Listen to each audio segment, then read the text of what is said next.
The poker run was a real good event. The McKean Snowriders put on a really nice event, kept the trails clean, and then also riding up, we rode up to the Presque Isle trail system. That was nice. We stopped at the racetrack. We rode around the racetrack. They had it open for us to go around and have a good time.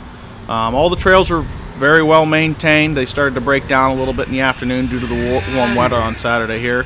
But everybody had a great time. You know, we saw some breakdowns. Everybody helped out, get everybody back home safe. And it was just a real good event. They handed out a lot of good prizes down there at the Valley Inn.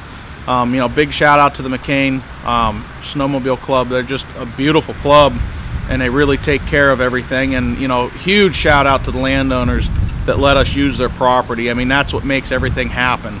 If we didn't have landowner cooperation, we wouldn't have trails.